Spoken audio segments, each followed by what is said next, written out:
Hello students, welcome to Study for Civil Services. Today is 25th of May 2020 and guys current affairs के lecture आप लोग देख रहे हैं.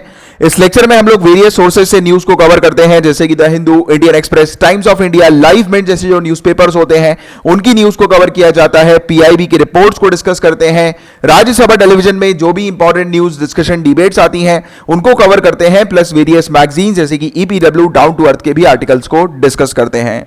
इन शॉर्ट गाइज, अगर आपने इस लेक्चर को पूरा एंड तक देखा तो आपको किसी भी सोर्स से करंट अफेयर्स को प्रिपेयर करने की आवश्यकता नहीं होने वाली है. और आप लोगों में से जो भी स्टूडेंट्स यूपीएससी सिविल सर्विसेज या किसी भी स्टेट सिविल सर्विसेज एग्जामिनेशन की तैयारी कर रहे हैं उनके लिए मैंडेटरी है इस पूरे लेक्चर को एंड तक देखना. एंड गाइस, हमारे काफी सारे यूपीएससी सिविल सर्विसेज के पेड कोर्सेज अवेलेबल हैं और काफी सारे स्टेट सिविल सर्विसेज के भी पेड कोर्सेज अवेलेबल हैं जिनको आप इन नंबर पर कांटेक्ट करके ज्वाइन कर सकते हैं. और टेलीग्राम की एप्लीकेशन पर जाकर अगर आप इन यूजर नेम्स को सर्च करेंगे तो आपको हमारा फ्री टेलीग्राम ग्रुप मिल जाएगा, जहां पर हम लोग आपको फ्री में स्टडी मटेरियल्स प्रोवाइड कराते हैं एंड लेक्चर्स की नोटिफिकेशन अपडेट्स भी आपको वहीं पर मिल जाती है. तो चलिए फिर लेक्चर की शुरुआत करते हैं. तो देखिए, जो सिविल सर्विसेज का सिलेबस है जिसमें हम लोग को जनरल स्टडीज पेपर 1, 2, 3, 4 देखने को मिलता है, तो यहां पर हम लोग उसी के हिसाब से न्यूज को कवर करते हैं. आज सबसे पहले हम लोग पेपर 2 से रिलेटेड टॉपिक्स को डिस्कस करेंगे क्योंकि पेपर 1 से रिलेटेड कोई न्यूज नहीं आई है. फिर हम लोग पेपर 3 की न्यूज को कवर करेंगे. चलिए गाइस, फिर स्टार्ट करते हैं पेपर 2 की पहली न्यूज से. यहां पर बात हो रही है प्रधानमंत्री उज्ज्वला योजना के बारे में. तो इस टॉपिक को मैं आप लोग को पहले डिटेल में ऑलरेडी एक्सप्लेन कर चुका हूं कई बार, तो फटाक से वीडियो को पॉज कीजिए और कमेंट बॉक्स पर इसका आंसर लिखकर बताइए कि इन तीनों स्टेटमेंट में से कौन सा स्टेटमेंट करेक्ट है. तो मेरे एक्सप्लेन करने से पहले फटाक से नीचे कमेंट बॉक्स पर आंसर लिख दीजिए. तो देखिए गाइस, इसका मेजर जो मकसद है वो क्या है, फ्री में एलपीजी कनेक्शन प्रोवाइड कराना. किनको? गरीबों को. जो लोग बिलो पॉवर्टी लाइन से बिलोंग करते हैं उनको फ्री एलपीजी कनेक्शन जो है वो प्रोवाइड किया जाता है इस स्कीम के तहत. और यहां पर लिखा है रूरल हाउस होल्ड, तो ये स्टेटमेंट गलत हो जाएगा क्योंकि यहां पर कोई हम लोग को स्पेसिफिक एरिया के लोगों को टारगेट नहीं किया था. स्पेसिफिक ये टारगेट नहीं किया गया था कि ये स्कीम जो है वो रूरल के लिए होगी या अर्बन के लिए होगी. ये स्कीम सभी के लिए, जितने भी लोग हैं, चाहे वो गांव क्षेत्र से बिलोंग करते हो या शहर क्षेत्र से बिलोंग करते हैं, उससे फर्क नहीं पड़ता. अगर वो बिलो पॉवर्टी लाइन से बिलोंग करते हैं और उनके घर में एलपीजी कनेक्शन नहीं है तो उनको फ्री में एलपीजी कनेक्शन प्रोवाइड किया जाता है बिना किसी डिपॉजिट के. और यहां पर सेंट्रल गवर्नमेंट, ना कि state government, central government financial assistance हर एक कनेक्शन को 1600 रुपए का प्रोवाइड कराती है. 1600 रुपए का फाइनेंशियल असिस्टेंस जो है वो प्रोवाइड किया जाता है सेंट्रल गवर्नमेंट के द्वारा, ना कि स्टेट गवर्नमेंट के द्वारा. तो ये चीज क्लियर रखिए, ठीक है. तो ये पहला स्टेटमेंट जो हो गया वो हो गया गलत. दूसरे स्टेटमेंट में सिर्फ महिलाओं को ही दिया जाता है फ्री एलपीजी कनेक्शन. ये स्कीम का बेनिफिट सिर्फ और सिर्फ महिलाओं को मिलता है जो बिलो पॉवर्टी लाइन से बिलोंग करती है. तो दूसरा स्टेटमेंट करेक्ट है. तीसरे स्टेटमेंट की बात करें कि इसका एम क्या है गाइस, तो इसका एम यह है कि छोटे बच्चों को प्रिवेंट करना एक्यूट रेस्पिरेटरी इलनेस से. यानी कि क्या होता है कि घर में, क्योंकि ये बेसिकली टारगेट उन लोगों को किया जा रहा है जिन लोगों के घरों में कंडे और लकड़ियों से खाना पकता है, राइट. अब आप जानते हैं ये कंडे और लकड़ियां जब जलाई जाती है तो इनसे निकलता है धुआं, और वो जो स्मोक होती है गाइस वो हेल्थ को बहुत ही ज्यादा खराब करती है. तो महिलाओं की हेल्थ को प्रोटेक्ट करने के लिए साथ ही साथ ये जो छोटे घर होते हैं गाइस, हम लोग को देखने को मिलते हैं कि जो बिलो पॉवर्टी लाइन के जो लोग बिलोंग करते हैं उनके अलग अलग सेपरेट तो रूम्स होते नहीं है, सभी एक कमरे में जो है वो रहते हैं. तो जो छोटे बच्चे होते हैं गाइस, तो उनको वो ऑब्वियसली बात है घर में रहते हैं और जब माँ उनकी खाना पका रही होती है तो उस दौरान जो स्मोक निकलती है तो वो माँ को तो अफेक्ट करती है बल्कि बच्चों को भी करती है. तो छोटे बच्चों को एक्यूट रेस्पिरेटरी इलनेस ना हो, जो लंग्स की प्रॉब्लम ना हो, रेस्पिरेटरी प्रॉब्लम, सो उसको भी टारगेट किया जाता है. And guys, I am sorry, मैंने यहां पर जो है वो स्टेटमेंट में आप देखा हो आपने पीछे कि ये मतलब वो नहीं लिखा हुआ था, 2 नहीं लिखा था, 2, 3 आपके लिए ऑप्शन था ही नहीं, तो उसके लिए माफी चाहता हूं. बट आई नो कि आप में से काफी सारे लोगों ने करेक्ट आंसर ही लिखा होगा. तो इसका करेक्ट आंसर जो है वो 2 और 3 ओनली है, ठीक है. और ये टॉपिक अभी न्यूज में क्यों था, तो बताया जा रहा है कि अभी तक इस स्कीम के तहत 6.8 करोड़ फ्री एलपीजी सिलेंडर जो है वो डिस्ट्रीब्यूट किए जा चुके हैं बेनिफिशियरीज को, ठीक है. अब गाइस, नेक्स्ट न्यूज में बात हो रही है जनरल फाइनेंशियल रूल्स के बारे में. तो इस टॉपिक को इजी तरीके से आप समझो तो ये क्या है, ये कुछ रूल्स हैं. किसको लेकर रूल्स हम लोग को देखने को मिल रहे हैं? पब्लिक फाइनेंसेस को लेकर. इसका मतलब ये है गाइस कि जितनी भी मिनिस्ट्रीज या फिर जितने भी डिपार्टमेंट्स हम लोग को सरकारी देखने को मिलते हैं, इनको अगर कुछ भी चीज परचेज करनी होती है, जैसे कि जब आप कलेक्टर बन जाओगे आगे चल के या आईपीएस ऑफिसर बनोगे, तो आपके जो ऑफिस है उसमें अगर आपको कोई भी चीज चाहिए, राइट, जैसे कि मान के चलो आपको कुछ नए लैपटॉप चाहिए या फिर मान के चलो कि आपको कुछ फर्नीचर चाहिए या जो भी प्रोडक्ट आपको चाहिए परचेज करना है, तो उस कंडीशन में जो प्रोसीजर फॉलो की जाती है उसके लिए जो रूल्स एंड रेगुलेशंस होते हैं उसको जनरल फाइनेंशियल रूल्स कहा जाता है. यानी कि कोई भी प्रोडक्ट अगर मिनिस्ट्री या गवर्नमेंट डिपार्टमेंट को परचेज करना है तो उसके लिए जो रूल्स फॉलो किए जाते हैं that is called general financial rules. Clear है बातें, राइट। तो ये चीज हम लोग को देखने को मिलती है। और अभी ये टॉपिक न्यूज में जीएफआर का इसलिए था क्योंकि इसमें कुछ अमेंडमेंट किए जा रहे हैं। क्यों अमेंडमेंट किए जा रहे हैं? क्योंकि कहा जा रहा है कि अमेंडमेंट के तहत कि जितने भी गुड्स एंड सर्विसेज हैं जिनकी वैल्यू 200 करोड़ से कम की होगी उसको सिर्फ और सिर्फ डोमेस्टिक फर्म से ही परचेज किया जाएगा, यानी कि हमारी कंट्री की ही जो फर्म्स हैं, जो हम लोग को हमारी कंट्री के मैन्युफैक्चरिंग यूनिट्स देखने को मिलते हैं, सिर्फ उसी से परचेज किया जाएगा, बाकी और कोई फॉरेन कंट्री के प्रोडक्ट्स जो है वो नहीं परचेज किए जाएंगे। सिंपल एंड सॉर्टेड कहा जा रहा है। आत्मनिर्भर भारत की यहां पर बात हो रही है जिसके बारे में हम पढ़ भी चुके हैं। हमने इस आत्मनिर्भर भारत में देखा था कि अब फोकस किसके ऊपर किया जाएगा? डोमेस्टिक प्रोडक्ट्स के ऊपर, कि ज्यादा से ज्यादा हम लोग अपने डोमेस्टिक प्रोडक्ट्स को परचेज करें। और इसमें स्पेशल बेनिफिट जो है वो दिया जा रहा है micro small and medium enterprises को, क्योंकि इस सेक्टर को सरकार काफी ज्यादा प्रमोट कर रही है, क्योंकि इस सेक्टर में पोटेंशियल है काफी सारे लोगों का, काफी सारे लोग इस सेक्टर में जॉब करते हैं, राइट, इन्वॉल्व है इस सेक्टर में। तो इसलिए कहा जा रहा है कि ये जो एमएसएमई है उनको डायरेक्ट बेनिफिट ऐसे मिलेगा क्योंकि एमएसएमई जो है वो काफी सारे प्रोडक्ट्स जो है वो बनाती है, मैन्युफैक्चर करती है, और ये जो प्रोडक्ट्स हम लोग को देखने को मिलेंगे उसको सरकारी एजेंसी जो है वो परचेस करेंगे, सरकारी डिपार्टमेंट परचेस करेंगे। उसके लिए देखिए सटीक रूल बना दिया गया कि 200 करोड़ की वैल्यू के जितने भी प्रोडक्ट होंगे वो सिर्फ इंडियन मेड प्रोडक्ट हम लोग को देखने को मिलेंगे या फिर डोमेस्टिक फर्म से ही उनको परचेस किया जाएगा, ठीक है, इंपोर्ट नहीं करवाया जाएगा। तो ये चीज यहां पर बताई गई है। तो काफी अच्छी बात है, इसमें लाभ जो है वो काफी ज्यादा सरकार जो है वो एमएसएमई को प्रोवाइड कराएगी। बताया जा रहा है कि ओडिशा के अंदर एक ऑर्डिनेंस आया है कॉन्ट्रैक्ट फार्मिंग को लेकर। अब ओडिशा में आगे चल के हम लोग को कॉन्ट्रैक्ट फार्मिंग देखने को मिलेगी। तो ये कॉन्ट्रैक्ट फार्मिंग क्या होती है इसको आप समझो। तो ये एक सिस्टम है गाइस फार्मिंग का जिसमें बल्क परचेजर जो होते हैं, जो एक साथ भारी मात्रा में जो प्रोड्यूस जो होते हैं वो परचेज कर लेते हैं, राइट। जैसे कि जिसमें इसमें इंक्लूडेड होते हैं एग्रो प्रोसेसिंग यूनिट के लोग या फिर एक्सपोर्टर्स होते हैं या ट्रेडर होते हैं।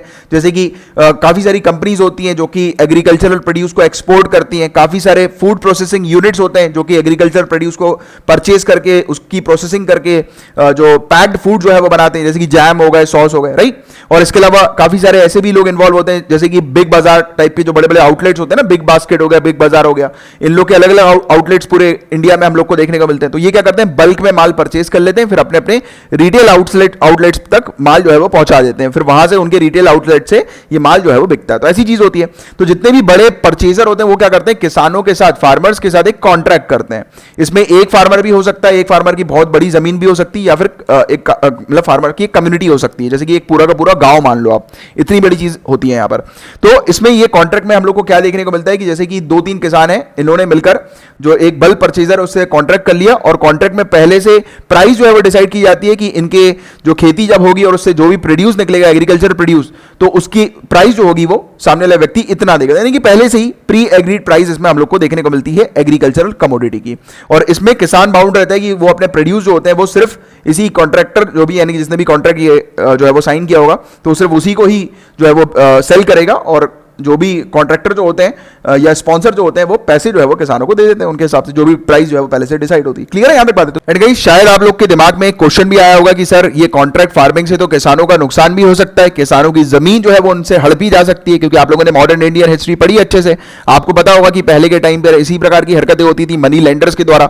मनी लेंडर्स किसानों को पैसा देते थे लोन के तौर पर, और किसान जब लोन नहीं चुका पाते थे तो वो हम लोग को देखने को मिलता था कि किसानों को जमीन जो है वो अपनी बेचनी पड़ जाती थी या उनको मनी लेंडर को ट्रांसफर करनी पड़ती थी। तो इस प्रकार की हरकतें ऑलरेडी पहले के समय पे हुई है, बट अब हो नहीं सकती क्योंकि हमने सब चीजें ऑब्जर्व की हुई है। तो इसलिए हमारे पास काफी अच्छे अच्छे कानून हैं, और इन कानून के चलते किसान को किसी भी प्रकार से प्रताड़ित नहीं किया जा सकता, एक्सप्लॉइट नहीं किया जा सकता। Indian contract act 1872, APMC agricultural produce market committee act 2003, ministry of agriculture भी 2018 में एक ड्राफ्ट लेकर आई थी मॉडल कॉन्ट्रैक्ट फार्मिंग एक्ट का।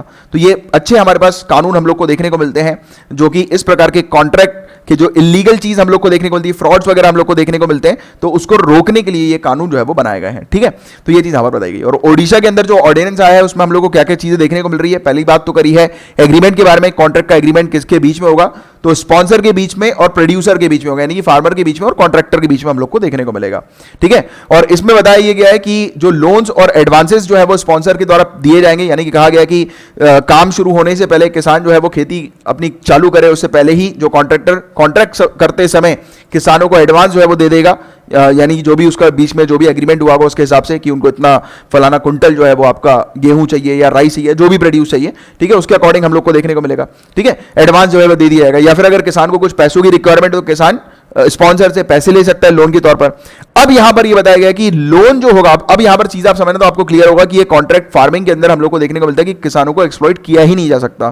तो कहा गया कि अगर जो स्पॉन्सर है उसने किसान को लोन दिया है तो लोन जो है वो वापस किस आधार पर लेगा कॉन्ट्रैक्टर या स्पॉन्सर, जब उसके एग्रीकल्चरल प्रोड्यूस बिक जाएंगे। यानी कि वो हो सकता है कि जैसे कि उसने जो भी लोन दिया हो किसान को, तो किसान उनको जब एग्रीकल्चरल प्रोड्यूस देंगे तो एग्रीकल्चरल प्रोड्यूस से जो हिस्सा जो होता है लोन का वो काट कर बाकी का रिमेनिंग अमाउंट जो है वो कॉन्ट्रैक्टर किसान को दे देगा। ठीक है, इसमें ये नहीं हो सकता कि अगर किसान जो है वो किसान को प्रताड़ित किया जाए कि नहीं यार तुम तो लोन नहीं दे पा रहे हो मेरा, इसके बदले में तुम अपनी जमीन बेच दो मुझे, राइट, या फिर अपनी जमीन इस फलाना व्यक्ति को बेच दो मेरे कहने पर। ऐसी हरकत नहीं की जा सकती। ना जमीन को मॉर्गेज किया जा सकता है, ना बेचा जा सकता है, ना ही स्पॉन्सर किसान की जमीन गिरवी अपने पास रख सकता है। तो ये वाली चीज भी यहां पर बताई गई है, इसको भी आप लोग को ध्यान में रखना है। तो ये सब चीजें जो है वो इस कॉन्ट्रैक्ट के अंदर हम लोग को देखने को मिलेंगे। इस ऑर्डिनेंस के अंदर जो कॉन्ट्रैक्ट फार्मिंग होगी ओडिशा के अंदर, तो उसमें हम लोग को ये कंडीशंस देखने को मिलेगा। इसमें ना ही किसान के जो लैंड राइट्स होते हैं वो ट्रांसफर किए जाएंगे, यानी कि किसान की जो भी लैंड राइट्स होते हैं ना, जैसे कि पावर ऑफ एटॉर्नी वगैरह हम लोग को देखने को मिलती है, तो वो भी ट्रांसफर नहीं की जा सकती। तो किसान की जमीन को किसी प्रकार से खतरा नहीं है, किसान के पास ही उसकी जमीन रहेगी, राइट, क्योंकि कई बार पहले के समय पे ऐसी हिस्ट्री बीत चुकी है जिसमें किसानों को बहुत नुकसान हुआ है, राइट। तो ये सब चीजें जो है वो ध्यान में रखी गई हैं। इसके अलावा यहां पर कहा गया कि contract farming and service committee भी बनाई जाएगी जो कि सजेशन देगी कि और किस प्रकार से कॉन्ट्रैक्ट फार्मिंग को इंप्रूव किया जा सकता है, या फिर वो रिव्यू भी करेगी समय समय पर कि कहीं कोई लूप होल तो नहीं आ रहा है कॉन्ट्रैक्ट फार्मिंग में, कहीं किसी कानून के प्रोविजन के चलते कहीं किसानों को लूटा तो नहीं जा रहा, उनको प्रताड़ित तो नहीं किया जा रहा। तो ये चीज भी हम लोग को यहां पर देखने को मिलती है।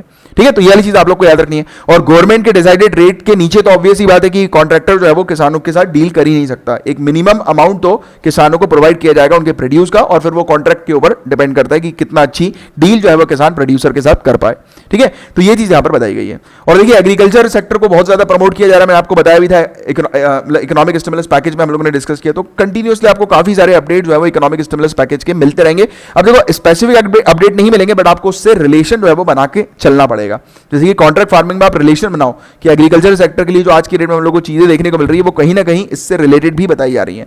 ठीक है, तो आपको रिलेशन क्रिएट करना है। अब देखिएगा इस बात करेंगे हम लोग टेक्सटाइल कमेटी के बारे में, यानी कि कपड़ा समिति के बारे में। तो अक्सर क्वेश्चन पूछ लिया जाता है कि ये फलाना कमेटी जो है वो स्टैट्यूटरी में आती है या कॉन्स्टिट्यूशन में आती है। तो याद रखिएगा ये एक स्टैट्यूटरी बॉडी है जिसको एस्टैब्लिश किया गया था 1963 में। ये भी पूछा जा सकता है ये किस मिनिस्ट्री के अंदर आती है, याद रखना कपड़ा मंत्रालय, मिनिस्ट्री ऑफ टेक्सटाइल्स के अंदर ही आती है।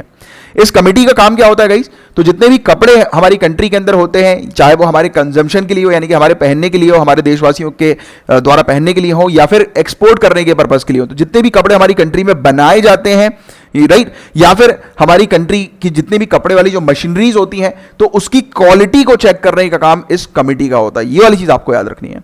और अभी ये टॉपिक न्यूज में क्यों था गाइस? तो बताया जा रहा है जो टेक्सटाइल कमेटी मुंबई है, ये पीपीई जो है पर्सनल प्रोटेक्टिव इक्विपमेंट्स, ये जो आज की डेट में हम लोग देख रहे हैं कोरोना वायरस से लड़ने के लिए पीपीई जो है वो तैयार किए जा रहे हैं, राइट। मास्क हो गया, पूरा बॉडी कवर जो हो गया जो तैयार किया जा रहा है, तो ये वाली जो पीपीई होती है उसकी क्वालिटी को भी टेस्ट करना और सर्टिफाई करने का काम जो है वो इस कमेटी का अब हम लोग को देखने को मिलने वाला है। तो इसके लिए ये टॉपिक जो था वो न्यूज में था। ठीक है, और पेपर 2 से रिलेटेड इतने ही टॉपिक्स थे। अब हम लोग पेपर 3 के टॉपिक्स की तरफ आगे बढ़ते हैं।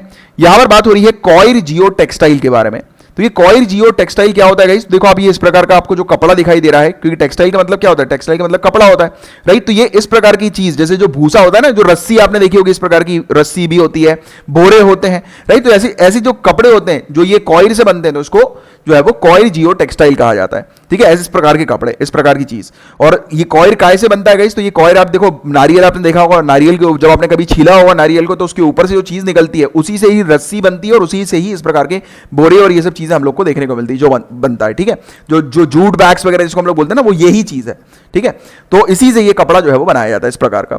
और ये काफी स्ट्रांग होता है, आपने देखा होगा, मतलब 10-10, 25-25 किलो की, 50-50 किलो की बोरियां होती हैं, राइट, जो फटती नहीं, उसको उठा के ले जाया जाता है, राइट। तो ये बहुत ही ज्यादा टाइट होते हैं और बहुत ही ज्यादा मजबूत होते हैं, स्ट्रांग होते हैं। ठीक है, और ये परमिएबल भी होते हैं, परमिएबल फैब्रिक होते हैं, क्योंकि इसमें अगर आप पानी डालोगे तो पानी जो है वो ये इसके आर पार निकल जाएगा। ठीक है, ये गीला नहीं होता ज्यादा देर तक, पानी जो है वो ये निकल जाता है, हम लोग को देखने को मिलता है। इसके अलावा साथ ही साथ ड्यूरेबल भी होता है, लंबा चलता है ये काफी ज्यादा, राइट, नेचुरल भी होता है क्योंकि इससे निकलता है ये। इसके अलावा ये कहा जाता है कि इसके ऊपर कोई भी माइक्रोबियल अटैक नहीं होता, क्योंकि कभी आपने देखा नहीं होगा कि इस प्रकार के जो बोरे वगैरह होते हैं उस पर फंगस लग गई, राइट, या फिर उस पर मॉइस्चर आ गया, ऐसा कुछ हो ही नहीं पाता, क्योंकि ये सब जो है वो इन सब चीजों से रेजिस्ट होते हैं, ठीक है, रेजिस्टेंट होता है ये फंगस से, और टोटली बायोडिग्रेडेबल होता है, ये एनवायरमेंट को नुकसान पहुंचाता नहीं है। प्लास्टिक तो है नहीं है, ऑब्वियसली बात है कि एनवायरमेंट से ही निकला है, नेचर से ही हम लोग को देखने को मिलता है, निकला है, ये बना है, ठीक है, प्लास्टिक नहीं है, क्योंकि प्लास्टिक को अगर आप मिट्टी में डालोगे तो वो मिट्टी सड़ाएगा, बट इसको अगर आप मिट्टी में डालोगे तो उल्टा ये मिट्टी को स्टेबलाइज करेगा, क्योंकि और ये बायोडिग्रेडेबल भी है, राइट, ऑटोमेटिकली जो है वो खत्म हो जाता है पूरी तरह से, मतलब मिल जाता है ये, राइट। तो ये चीज यहां पर बताई जा रही है। और ये टॉपिक अभी न्यूज में क्यों है, तो बताया जा रहा है कि प्रधानमंत्री ग्राम सड़क योजना का फेज 3 जो है उसमें जो रोड का कंस्ट्रक्शन होता है रूरल एरिया में, गांव क्षेत्रों में जो रोड का कंस्ट्रक्शन होता है, रोड का निर्माण होता है, राइट, तो उस दौरान जो 5% जो रोड की लेंथ होगी उसमें ये कॉयर जियो टेक्सटाइल का उपयोग किया जाएगा। तो ये चीज यहां पर बताई जा रही है। और अगेन ये हेल्प करेगा एमएसएमई को, micro small and medium enterprises को, अगेन आत्मनिर्भर भारत को ये स्ट्रांग करेगा। कैसे करेगा, क्योंकि ये जो कॉयर जियो टेक्सटाइल बनाई जाती है ये एमएसएमई के द्वारा ही बनाई जाती है। अब देखो रोड कंस्ट्रक्शन में इसका उपयोग होगा ज्यादा से ज्यादा, तो ऑब्वियस ही बात है कि उसका डायरेक्ट बेनिफिट एमएसएमई को ही मिलेगा, और साथ ही साथ रोड के लिए भी ये काफी अच्छा है, राइट। तो ये चीज यहां पर बताई जा रही है, ठीक है। तो ये बस बेसिक फैक्ट इससे रिलेटेड याद रखो। अब international day for biological diversity कब मनाया जाता है, तो 22 मई को मनाया जाता है, ये याद रखना। इस दिन पूरे दुनिया भर में बायोडाइवर्सिटी के जो इश्यूज हैं उससे रिलेटेड अवेयरनेस क्रिएट की जाती है, और बायोडाइवर्सिटी के इश्यूज के बारे में लोगों को बताया जाता है कि हमारे एनवायरमेंट को प्रोटेक्ट करना है हम लोग को, इसके बारे में जो है वो लोगों को बताया जाता है, ठीक है। तो ये चीज हम लोग को देखने को मिलती है। और इस बार की इसकी थीम है हमारे समाधान प्रकृति में है। और देखिए ये तो ऑब्वियसली बात है, फैक्ट ही है, हम लोग जिस प्रकार से एनवायरमेंट को डैमेज कर रहे हैं तो एक ना एक दिन एनवायरमेंट हमारी हालत खराब करेगा। तो इसलिए कहा गया है कि एनवायरमेंट को हम लोग को प्रोटेक्ट करना है, डैमेज नहीं करना है, क्योंकि अगर हम जितना एनवायरमेंट को डैमेज करेंगे, जैसे कि आज की डेट में टेम्परेचर का लेवल इतना हाई हो रहा है, अगर हम लोगों ने उसको कंट्रोल नहीं किया तो एक टाइम पे पूरी जो लैंड मास जो है, यानी कि जितना भी ये एरिया हम लोग को धरती के ऊपर देखने को मिलता है, जमीनी एरिया, ये पूरा का पूरा समुद्र के नीचे चला जाएगा, क्योंकि सी लेवल इंक्रीज हो रहा है, टेम्परेचर इंक्रीज होने के कारण जो ग्लेशियर्स मेल्ट हो रही हैं, ग्लेशियर मेल्ट के चलते ये जो सी लेवल जो राइज हो रहा है, तो ये बड़ा नुकसान जो है वो आने वाले समय में पहुंचा सकता है, राइट। और इसके अलावा फूड चेन भी डैमेज हो रही है, और साथ ही साथ कोरोना वायरस का इफेक्ट हम लोग देख ही रहे हैं कितना बुरा जो है वो होता जा रहा है, राइट। तो ये चीज यहां पर बताई जा रही है। और ये हो क्यों रहा है इतना बुरा इफेक्ट कोरोना वायरस का, तो उसको कहीं ना कहीं से प्रकृति से भी रिलेट किया हुआ है, क्योंकि हम लोगों ने प्रकृति के साथ इतनी ज्यादा छिड़खानी कर दी है कि हालत जो है वो खराब होती है। अब देखो चाइना के यहाँ से, वुहान से जो ये वायरस निकला है, तो वो कहाँ से निकला है, एनिमल से ये वायरस निकला है, क्योंकि हम लोगों ने एनिमल को इतना ज्यादा एक्सप्लॉइट किया है बुरी तरह से कि आज की डेट में उनकी ही चीजें हम लोग को इस प्रकार से फैलती हुई नजर आ रही है, और इसका कोई सोल्यूशन तक नहीं निकल रहा देखो इस वायरस का, राइट।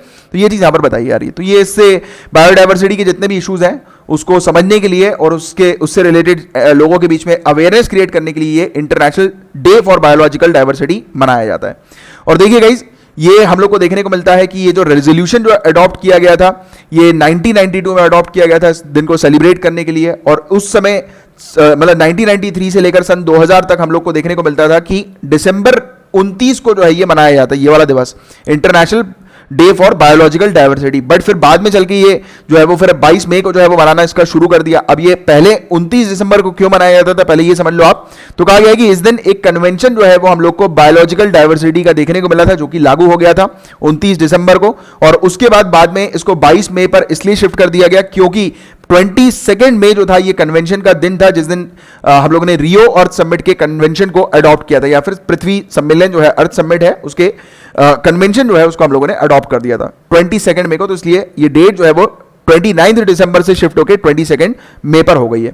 अब इसमें जब आप देखो कई बार क्या होता है कि सिविल सर्विसेज में ये वाली चीजें भी, स्पेशली स्टेट सिविल सर्विसेज में इस प्रकार की आ जाती हैं कि ये दिन जो है वो 1992 से 22 मई को जो है वो ऑब्जर्व किया जा रहा है, ऐसा अगर स्टेटमेंट लिखा हुआ आ गया तो वो स्टेटमेंट गलत होगा, क्योंकि 29 दिसंबर 1993 से ये दिन जो है वो ऑब्जर्व किया जा रहा था, कब तक, सन 2000 तक। फिर 2000 में इस चीज को चेंज किया गया। क्यों चेंज किया गया, क्योंकि रियो अर्थ समिट का जो कन्वेंशन था उसको हम लोगों ने 22 मई को अडॉप्ट किया था, तो इसलिए हम लोगों ने फिर 22 मई जो है वो शिफ्ट कर दी इसकी डेट, ठीक है। तो ये चीज आप लोग को याद रखनी है, राइट। हालांकि इतना डिटेल में यूपीएससी नहीं पूछेगी, बट फिर भी स्टेट सिविल सर्विसेज में कभी कभी डेट वाइज कुछ चीजें आ जाती हैं, तो इसलिए मैंने आपको थोड़ा सा एक्सप्लेन कर दिया। अब देखो डॉक्टर कस्तूरी रंजन जी जो है गाइज इनकी चेयरमैनशिप पर एक हाई लेवल वर्किंग कमेटी हम लोग को देखने को मिली थी, वर्किंग ग्रुप हम लोग को देखने को मिला था।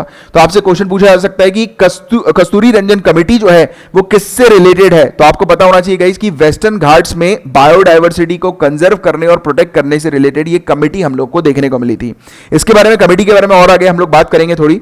तो देखो गाइज ये कमेटी जो है गाइज इसने टारगेट किया था कि वेस्टर्न घाट जो है वहां पर उसको हम लोग को प्रोटेक्ट करना है, उसको कंजर्व करना है और वहां पर सस्टेनेबल डेवलपमेंट जो है वो होना चाहिए। और कमेटी ने रिकमेंडेशन दिया था जो 6 जो राज्य हैं, केरला, कर्नाटका, गोवा, महाराष्ट्र, गुजरात, तमिलनाडु, ये 6 जो राज्य हैं, तो ये जो राज्य वेस्टर्न घाट से जो अपनी बाउंड्री शेयर करते हैं, तो जो रीजन है, जो एरिया है वेस्टर्न घाट्स का इन राज्यों में, तो कहा गया है कि उन एरिया को इकोलॉजिकली सेंसिटिव एरियाज डिक्लेयर कर दिया जाए। अब क्वेश्चन ये भी बन सकता है ये इकोलॉजिकली सेंसिटिव एरिया जो है वो क्या होता है, तो इसको भी पहले आप समझ लो, राइट। तो देखो गाइस इको सेंसिटिव एरियाज जो होते हैं, जैसे कि जो प्रोटेक्टेड एरियाज होते हैं, जो नेशनल पार्क्स होते हैं, जो वाइल्ड लाइफ सेंचुरीज होते हैं, उन एरियाज के 10 किलोमीटर के रेंज के जो एरिया होता है, स्पेशली 10 किलोमीटर का जो रेडियस उस एरिया का होता है, जैसे कि नेशनल पार्क है, नेशनल पार्क या वाइल्ड लाइफ सेंचुरी है कोई, तो उस नेशनल पार्क या वाइल्ड लाइफ सेंचुरी के 10 किलोमीटर के रेंज में रेडियस जो होता है इन पार्क का 10 किलोमीटर का, उस एरिया को इको सेंसिटिव एरियाज कहा जाता है। वहां पर कंस्ट्रक्शन एक्टिविटीज नहीं हो सकती है, माइनिंग एक्टिविटी नहीं हो सकती और काफी सारे उसमें रेस्ट्रिक्शंस हम लोग को देखने को मिल सकते हैं, ठीक है, ऐसे एरिया में। और ऐसे एरिया को नोटिफाई किसके द्वारा किया जाता है? Ministry of environment, forest and climate change के द्वारा। ये वाली चीज आप लोग को याद रखनी है, ठीक है। और ये एनवायरमेंट प्रोटेक्शन एक्ट 1986 के तहत हम लोग को ये देखने को मिलता है, ठीक है। ये चीज यहां पर बताई गई है, तो ये चीज आप लोग को याद रखनी है।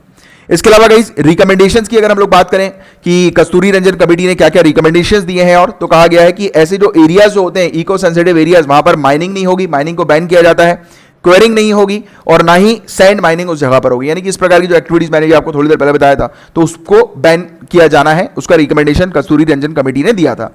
इसके अलावा इन्होंने कहा था किसी प्रकार के थर्मल पावर प्रोजेक्ट, नए thermal power project, point to be noted, यहां पर पुराने की बात नहीं हो रही, नए की बात हो रही, किसी भी प्रकार के नए थर्मल पावर प्रोजेक्ट को इजाजत नहीं दी जाएगी यहां पर मतलब ऑपरेट करने के लिए, बट हाइड्रो पावर प्रोजेक्ट्स को अलाउ किया जाएगा कुछ रिस्ट्रिक्शंस के साथ। तो ये चीज यहां पर बताई गई है। और कोई भी नई पॉल्यूटिंग इंडस्ट्री इन एरियाज पर नहीं आएंगी, उसको बैन किया जाएगा। और साथ ही साथ यहां पर कहा गया है कि कुछ चीजें अलाउ की गई है कंस्ट्रक्शन प्रोजेक्ट से रिलेटेड, की बिल्डिंग और कंस्ट्रक्शन प्रोजेक्ट्स 20,000 स्क्वायर मीटर के एरिया तक के यहां पर अलाउ किए गए हैं, बट टाउनशिप को यहां पर बैन कर दिया गया है। तो ये चीज यहां पर बताई गई है। साथ ही साथ फॉरेस्ट का जो डाइवर्जन होता है गाइस, फॉरेस्ट डाइवर्जन का मतलब क्या होता है कि फॉरेस्ट एरिया को जब हम लोग नॉन फॉरेस्ट एरिया के लिए उपयोग में लेते हैं, ठीक है, तो फॉरेस्ट डाइवर्जन अलाउ किया गया है, बट कुछ सावधानी बरतनी पड़ेगी उसके लिए। यानी कि कुछ चीजें, कुछ टर्म्स एंड कंडीशन बताई जाएंगी कि इन एरियाज पर आप ये प्रोजेक्ट्स नहीं कर सकते, बाकी आप उसको नॉन फॉरेस्ट पर्पस के लिए उस लैंड को, उस जमीन को आप उपयोग कर सकते हैं। यानी कि फॉरेस्ट लैंड को जब नॉन फॉरेस्ट लैंड पर्पस के लिए उपयोग में लिया जाता है, तो that is called forest diversion, ठीक है। तो ये चीज आप लोग को पता होनी चाहिए। अब इसके अलावा बात करेंगे थोड़ी सी और कि गाडगिल कमेटी की रिपोर्ट के बारे में भी हम लोग थोड़ी चर्चा करेंगे, क्योंकि कस्तूरी रंजन जी को जॉब दिया गया था गाडगिल कमेटी रिपोर्ट को एग्जामिन करने का। तो गाडगिल कमेटी की क्या रिपोर्ट थी गाइस, तो हम लोग देख लेते हैं। तो इस कमेटी ने, गाडगिल कमेटी ने वेस्टर्न घाट्स की बाउंड्रीज को डिफाइन किया था कि वेस्टर्न घाट की बाउंड्री जो होंगी वो कौन सी होंगी, ठीक है, और उसमें मतलब यानी कि कौन से इको सेंसिटिव एरियाज होंगे, इकोलॉजिकल मैनेजमेंट के पर्पस के लिए कौन से एरियाज होने वाले, तो उसको डिफाइन किया था गाडगिल कमेटी ने। साथ ही साथ इन्होंने इकोलॉजिकली सेंसिटिव एरिया जो है वो डेजिग्नेट कर दिया था पूरे के पूरे एरिया का, वही मैंने भी आपको थोड़ी देर पहले बताया। इसके अलावा इन्होंने कहा है कि इस एरिया के अंदर जो छोटे एरियाज हैं उनको क्या आइडेंटिफाई किया जाएगा, इकोलॉजिकली सेंसिटिव जोन, और उनको 1, 2 और 3 में कैटेगराइज किया गया है। डिपेंड करेगा कि वो कितने उनको प्रोटेक्शन की जरूरत है। अगर किसी एरिया को बहुत ज्यादा प्रोटेक्शन, बहुत ज्यादा कंजर्व करने की जरूरत है, तो वो 1 में आएंगे, 2 में थोड़े से कम प्रोटेक्शन, 3 में थोड़ी सी और उसमें छूट दे दी जाएगी। तो इस प्रकार से उन्होंने कैटेगराइज किया था इको सेंसिटिव जोन को, ठीक है। तो यही चीज भी आप लोग को थोड़ी सी एक जनरल अंडरस्टैंडिंग इस कमेटी की रिपोर्ट के बारे में भी पता होना जरूरी है।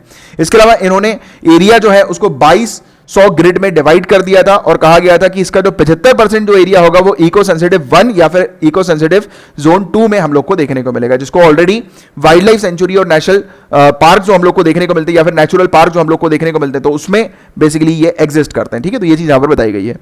और कमिटी ने एक और प्रपोजल दिया था गाइस कि वेस्टर्न घाट इकोलॉजिकल अथॉरिटी भी होनी चाहिए, जो कि इन एरियाज पर जो भी एक्टिविटीज होती हैं उसको रेगुलेट कर सके, उस पर निगरानी रख सके, ठीक है। तो ये वेस्टर्न घाट इकोलॉजी अथॉरिटी भी हम लोग को गाडगिल कमेटी का ही रिकमेंडेशन देखने को मिलता है। कभी कभी ऐसे क्वेश्चन अक्सर यूपीएससी में आते हैं कि ये फलाना कमेटी किससे रिलेटेड है या फिर ये फलाना कमेटी के क्या टास्क होते हैं, राइट। तो इस प्रकार की जानकारी आपको अच्छे से होनी चाहिए, और ये अभी टॉपिक न्यूज में आया तो डेफिनेटली इससे रिलेटेड पूरी चीज आप लोग को पता होना जरूरी थी, ठीक है। ये क्वांटम एंटेंगलमेंट के बारे में, तो देखो ये क्वांटम फिजिक्स का जो टॉपिक है गाइस, ये अपने आप में काफी एडवांस लेवल का टॉपिक होता है, तो आप लोग को इस टॉपिक में ज्यादा डिटेल में नहीं जाना है, बस आपको एक बेसिक अंडरस्टैंडिंग क्लियर करनी है जो कि एग्जामिनेशन में आएगी, ठीक है। क्योंकि सिविल सर्विसेज की तैयारी कर रहे हो, साइंटिस्ट बनने की तो कर नहीं रहे हो, जो कि आप ये डिटेल में जाओ इस टॉपिक को, और ये ऑटोमेटिकली अपने आप में काफी, क्वांटम फिजिक्स अपने आप में बहुत एडवांस लेवल की स्टडी है, ठीक है। तो देखो इस क्वांटम एंटेंगलमेंट एक्चुअली इसमें हम लोग फोकस करेंगे, तो ये है क्या। तो देखो ये एक फिजिकल फिनोमेना हम लोग को देखने को मिलता है, ये जब होता है जब कुछ पेयर या फिर ग्रुप पार्टिकल्स के जनरेट होते हैं, तो उस समय ये हम लोग को देखने को मिलता है। और जब ये पेयर और ग्रुप जो होते हैं पार्टिकल्स के, जब आपस में इंटरेक्ट करते हैं कुछ इस प्रकार से कि वो ऐसे बन जाते हैं कि एक टाइम के बाद वो दोनों ही जो है वो अलग अलग नहीं हो पाते, यानी कि एक दूसरे को इंडिपेंडेंटली डिस्क्राइब नहीं कर सकते। इसको और इजी तरीके से मैं आपको समझाता हूं, जैसे कि गाइस दो प्रोडक्ट हैं, ठीक है।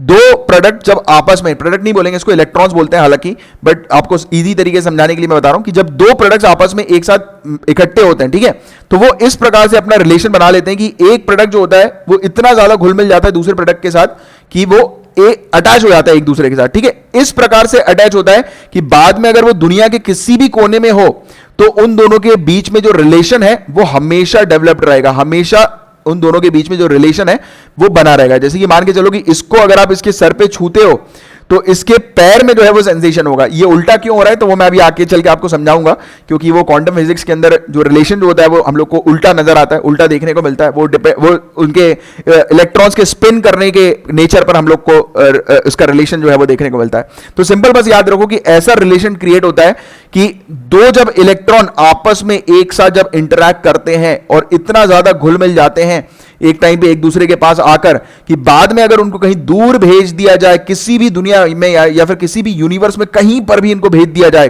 दूर दूर, बट फिर भी इन दोनों के बीच में रिलेशन जो होता है वो जारी रहता है, ठीक है। कनेक्शन एक जो होता है उन दोनों के बीच में फिर भी रहता है।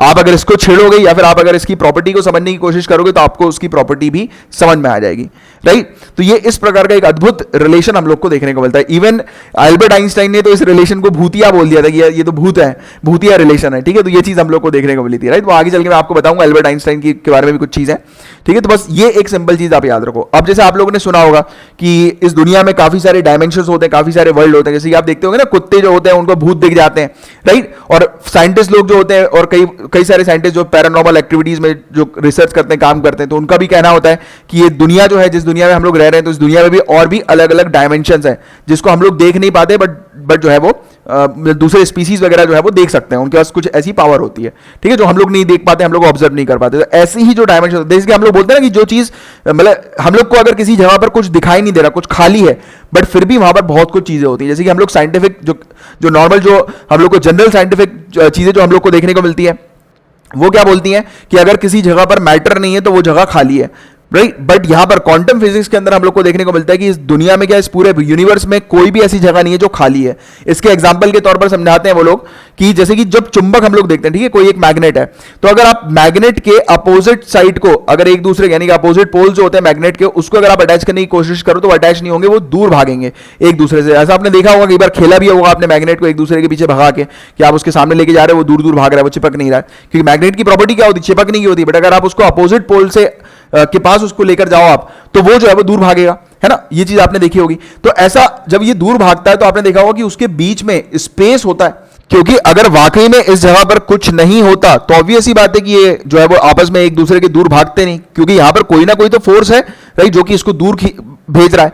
तो यहां पर यही चीज बताई जाती है कि इस ब्रह्मांड में हमेशा हर पल कोई ऐसी जगह नहीं है जो कि खाली है, हर जगह कुछ ना कुछ है और वो एक दूसरे के साथ उसका कोई ना कोई रिलेशन है, राइट। तो ये चीज यहां पर बताई जाती है और इस चीज को कहा जाता है कि ये रिलेशन इतना तगड़ा होता है कि विद इन मतलब मान के चलो कि लाइट की स्पीड से भी तेज जो है वो रिएक्ट कर जाता है, लाइट की स्पीड से भी तेज। और अल्बर्ट आइंस्टाइन क्या कहते हैं कि लाइट की स्पीड से ज्यादा तेज कुछ और है ही नहीं। बट क्वांटम फिजिक्स की ये कहती है कि क्वांटम इंटेंगलमेंट जो है उसकी थ्योरी जो है वो लाइट की स्पीड से भी तेज है। जैसे कि आपने ये वाली थ्योरी भी जो है वो कई बार सुनी होगी कि एक इंसान जो है वो बैठे बैठे आंख बंद करते हैं और वो दूसरे से किसी से कांटेक्ट में चले जाते हैं, यानी कि दुनिया में कोई भी व्यक्ति कहीं पर भी वो किसी और से कांटेक्ट करने लगते हैं, किसी और से बातचीत करने लगते हैं। तो ऐसे महात्मा परमात्मा हम लोग को देखने को मिलते हैं ना, जो मेडिटेशन की पावर से बोलते हैं कि हम लोग ऐसा कर रहे हैं, राइट। और कई बार आपने देखा होगा कि ये कुछ लोग जो है वो टाइम में आगे चले जाते हैं या पीछे चले जाते हैं, ऐसी थ्योरी भी आपने कई बार सुनी होगी। हालांकि प्रूवन नहीं है ये सब चीजें और काफी सारे साइंटिस्ट इसके पीछे काम कर ही रहे हैं, बट फिर भी एक प्रकार की चीजें, अब देखो कोई चीज अगर प्रूवन नहीं होती, राइट, तो बट फिर भी लोग उसके बारे में इतने पुख्ता तरीके से बात कर रहे हैं, साइंटिस्ट उसके पीछे रिसर्च कर रहे हैं, तो कहीं ना कुछ तो है, राइट, जिसके पीछे रिसर्च जो है वो की जा रही है। तो वो यही चीज है, वो क्वांटम फिजिक्स से हम लोग को जो है वो क्लियर होती है, समझ में आती है, राइट। तो ये चीज यहां पर बताई गई है। और इसके अलावा गाइस यहां पर यह भी बताया जा रहा है कि ये जो क्वांटम मैकेनिकल फिनोमेना जो है, इसमें हम लोग को देखने को मिलता है कि दो या दो से ज्यादा जो ऑब्जेक्ट्स होते हैं उनको इस प्रकार से डिस्क्राइब किया जाता है या फिर इस प्रकार से वो आपस में ऐसा रिलेशन बना लेते हैं कि वो सेपरेट हो ही नहीं सकते किसी तरीके से, ठीक है। तो ये चीज यहां पर हम लोग को देखने को मिलती है। और ये टॉपिक जो है वो न्यूज में इसलिए आया है क्योंकि रिसेंटली साइंटिस्ट जो है SN. Bose national centre for basic science Kolkata के, उन्होंने एक ऐसा प्रोटोकॉल डेवलप किया है जिसके चलते ये फाइंड आउट करेंगे कि इलेक्ट्रॉन्स के बीच में किसी प्रकार का रिलेशन है क्या, जब वो इंटेंगल कर जाते हैं, यानी कि वो एक ऐसी स्टेट में चले जाते हैं कि उसके बाद अगर वो अलग भी होते हैं तो भी उनके बीच में एक रिलेशन हम लोग को देखने को मिलता है, राइट। तो ये चीज यहां पर बताई जा रही है। तो ये बेसिकली एक जो है वो प्रोटोकॉल लेकर आए हैं, एक नया इन्होंने फिनोमेना जो है वो सामने रखा है और इस पर जो है वो अभी रिसर्च कंडक्ट की जा रही है। और इस प्रोटोकॉल को, इस मेथड को जो है वो कहा जा रहा है device independent self testing method, ठीक है। तो बस ये बेसिक फैक्ट याद रखो, ज्यादा डिटेल में जाने की जरूरत नहीं है। अब इसमें एक दो चीजें मैं आप लोग को बताऊंगा थोड़ी आपकी बेसिक अंडरस्टैंडिंग इसकी क्रिएट करने के लिए। जैसे कि आप जानते हो कि सब मैटर्स हम लोग को जो देखने को मिलते हैं उन सभी मैटर्स के अंदर जो है वो इलेक्ट्रॉन्स हम लोग को देखने को मिलता है, ठीक है। और इलेक्ट्रॉन की प्रॉपर्टी क्या होती है कि वो न्यूक्लियस को रिवॉल्व करता है, यानी कि न्यूक्लियस के चक्कर लगाता है, ये इलेक्ट्रॉन की प्रॉपर्टी होती है। और इलेक्ट्रॉन अपने आप में भी स्पिन करता है, ये भी इसकी प्रॉपर्टी होती है, यानी कि अपने आप में गोल गोल घूमने लगता है। और जब हम लोग इसको ऑब्जर्व करते हैं इलेक्ट्रॉन को, तो हम लोग को ऐसा लगता है कि ये क्लॉकवाइज घूम रहा है या फिर एंटी क्लॉकवाइज घूम रहा है, यानी कि हम लोग जब इसको देखते हैं तब हम लोग को नजर आता है देखने पे कि या तो वो इस डायरेक्शन में घूम रहा है या फिर वो उस डायरेक्शन में ऐसा घूम रहा है, क्योंकि इसके अलावा और कोई स्पिन का तो डायरेक्शन होता ही नहीं है। स्पिन या तो क्लॉकवाइज होती है, एंटी क्लॉकवाइज होती है ना। बट क्वांटम फिजिक्स ये कहती है कि जो इलेक्ट्रॉन जब घूमता है वो आधा ही घूमता है, या तो वो आधा क्लॉकवाइज घूमेगा या फिर वो आधा एंटी क्लॉकवाइज घूमेगा। तो ये क्वांटम फिजिक्स कहती है। और दो इलेक्ट्रॉन जब आपस में एक दूसरे के करीब आ जाते हैं तो वो इतना स्ट्रॉन्ग कनेक्शन बिल्डअप कर देते हैं कि वो जब दूर भी चले जाते हैं एक दूसरे से, यानी कि इस यूनिवर्स में एक कोने में भी चले गए वो, तो भी एक दूसरे के बीच में एक रिलेशन जो है वो क्रिएट कर जाते हैं। और ये जो इनकी जो प्रॉपर्टी हम लोग को देखने को मिलती है वो इस प्रकार की होती है कि वो लाइट की स्पीड से भी बहुत तेज होती है। और एल्बर्ट आइंस्टाइन ने इस थ्योरी को जो है वो रिजेक्ट किया हुआ है, क्योंकि एल्बर्ट आइंस्टाइन का मानना है कि लाइट की स्पीड से ज्यादा तेज कुछ और है नहीं, राइट। और उन्होंने इस आइडिया को एक भूतिया आइडिया कहा था, एक भूतिया एक्ट कहा था, एक स्पूकी एक्शन इन्होंने कहा था, राइट, इस चीज को। बट एल्बर्ट आइंस्टाइन की ये थ्योरी आगे चलकर जो है वो मतलब रिजेक्ट हो गई, क्योंकि सभी लोगों ने बोला कि इनकी जो थ्योरी जो थी वो सही नहीं थी, क्योंकि क्वांटम फिजिक्स ने ये चीज एक्सप्लेन कर ली कि इलेक्ट्रॉन्स के बीच में एक रिलेशन है, राइट। क्योंकि अगर आप इलेक्ट्रॉन्स को एक इलेक्ट्रॉन से, यानी कि यहां बैठे बैठे अगर आप किसी इलेक्ट्रॉन को स्टडी कर रहे हो तो दूर दराज के इलेक्ट्रॉन में भी वही प्रक्रिया होगी अगर आप इसको कुछ छेड़ते हो तो ऐसी चीज यहां पर बताई जा रही है। और आगे चल के इसके और भी शायद खुलासे होंगे बड़े बड़े, तो उसके बारे में बाद में हम लोग बात करेंगे, क्योंकि अभी हुए नहीं है। बट अभी आपको इतना डिटेल में इस टॉपिक में नहीं आ रहा, बस एक बेसिक अंडरस्टैंडिंग क्रिएट करनी कि एक्चुअल में है क्या, राइट। आई होप कि मैंने जो समझाने की कोशिश करी होगी वो थोड़ा बहुत आपको समझ में आएगा। एंड गाइस बस आज के लिए इतने ही टॉपिक्स थे, और मैंने आपको जितने भी टॉपिक्स पढ़ाए हैं अगर अच्छे से क्लियर हुए हैं तो मेरे इस लेक्चर को आप किसी भी अपने सोशल मीडिया अकाउंट पे शेयर कर दीजिएगा। और यदि आप टेलीग्राम के किसी स्टडी ग्रुप में शामिल हैं तो वहां पर भी आप मेरे लेक्चर को शेयर कर सकते हैं। बट रुकिए कहीं जाइएगा नहीं, कुछ जनरल स्टडीज के टॉपिक्स में आपको एज अ होमवर्क दे रहा हूं। पहला टॉपिक है प्रधानमंत्री ग्राम सड़क योजना के बारे में आपको पढ़ना है। ये फेज 3 हटा दिए थे क्योंकि हम न्यूज में ये फेज 3 अभी हम लोगों ने देखा था, बट आप ग्राम सड़क योजना के बारे में थोड़ा सा पढ़िएगा। इसके अलावा यह टॉपिक बहुत ज्यादा इंपॉर्टेंट होते जा रहा है, मनरेगा का, Mahatma Gandhi national rural employment guarantee act का। अभी बताया जा रहा है कि सरकार ने 170 करोड़ रुपए जो है वो बांट दिए हैं मनरेगा वर्कर्स को, और कहा यह भी जा रहा है कि ये जो पैसे जो बांटे गए हैं ये department of rural development and panchayati raj के द्वारा जो है वो बांटे गए हैं बेनिफिशियरी को। इसके अलावा आपको पढ़ना है रियो अर्थ समिट। तो ये 3 टॉपिक्स आप पढ़िए, इनसे रिलेटेड नोट्स बना लीजिए, हैंड रिटन नोट्स। और अगर आप ऐसा कर लेते हैं तो नीचे कमेंट बॉक्स पे लिख दीजिएगा सर होमवर्क डन, मुझे पता लग जाएगा आपने होमवर्क कंप्लीट कर लिया है। और होमवर्क करने से पहले इंग्लिश हिंदी दोनों में ये कुछ नोटिस आप लोग के लिए, जिसको एक बार पढ़िएगा उसके बाद फिर ये होमवर्क कंप्लीट कीजिएगा, ठीक है। और टेलीग्राम की एप्लीकेशन पर जाकर अगर आप इन यूजर नेम्स को सर्च करेंगे तो आपको हमारा फ्री टेलीग्राम ग्रुप मिल जाएगा, जहां पर हम लोग आपको फ्री में स्टडी मटेरियल्स प्रोवाइड कराते हैं एंड लेक्चर्स की नोटिफिकेशन अपडेट्स भी आपको वहीं पर मिल जाती है। एंड गाइस, इस लेक्चर की अगर आपको पीडीएफ चाहिए तो इस नंबर पर कांटेक्ट करके आप पीडीएफ हासिल कर सकते हैं, बट वो पीडीएफ जो है वो सिर्फ पेड कोर्सेज मेंबर्स को प्रोवाइड की जाती है, यानी कि पीडीएफ के लिए आप इन पेड कोर्सेज को आपको ज्वाइन करना पड़ेगा। ठीक है, चलो एनीवेज गाइस, अब फिर हम लोग मिलते हैं कल, तब तक के लिए bye bye, take care, have a great day ahead, Tata.